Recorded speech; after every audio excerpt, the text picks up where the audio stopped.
advantage Assam পাৰ হৈ যাওক কোন পৰীক্ষাৰ কোনদিনাখন ৰিজাল্ট দিব মই ডেট আৰু সময় দুইটাই আপোনালোকক জনাম এইকেইটা দিন এডভান্টেজ অসমক লৈ ব্যস্ত থাকিম তোৰ মনত প্ৰশ্ন এডিআৰইৰ ৰিজাল্ট কেতিয়া দিব মই আপোনালোকক প্ৰতিশ্ৰুতি দিয়া অনুসৰি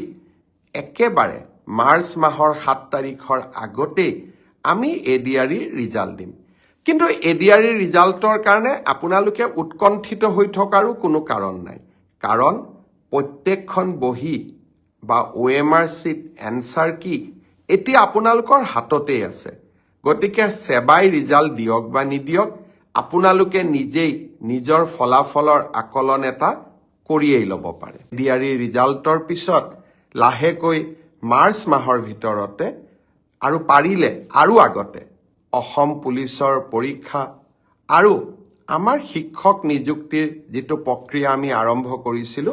তাকো আমি আগুৱাই লৈ যাবলৈ চেষ্টা কৰিম মুখ্যমন্ত্ৰীৰ আত্মনিৰ্ভৰ অসম অভিযানৰ এতিয়া আবেদনৰ সময় চলি আছে অহা 28 ফেব্ৰুৱাৰীত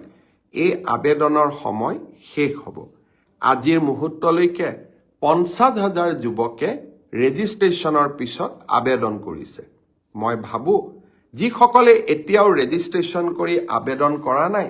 তেখেতসকলেও যাতে আবেদনৰ প্ৰক্ৰিয়া সম্পূৰ্ণ কৰি লয় তাৰ বাবে মই যুৱক সমাজক আকৌ এবাৰ আহ্বান জনাম স্যাৰ ৰিজাল্ট কেতিয়া দিব স্যাৰ পৰীক্ষাৰ ফলাফল কেতিয়া দিব মই মনতে ভাবো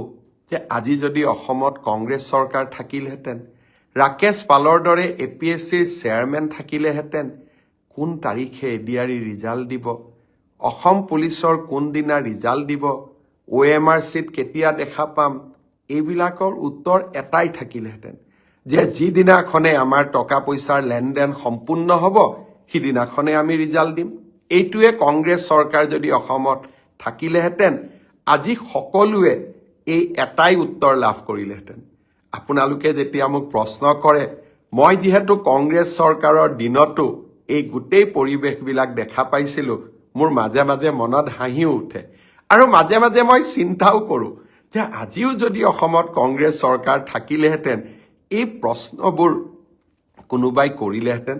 কিন্তু এই প্ৰশ্নবোৰৰ উত্তৰ দি মই ভাল পাওঁ কাৰণ আপোনালোকৰ যিমানেই মই প্ৰশ্নৰ উত্তৰ দিব পাৰো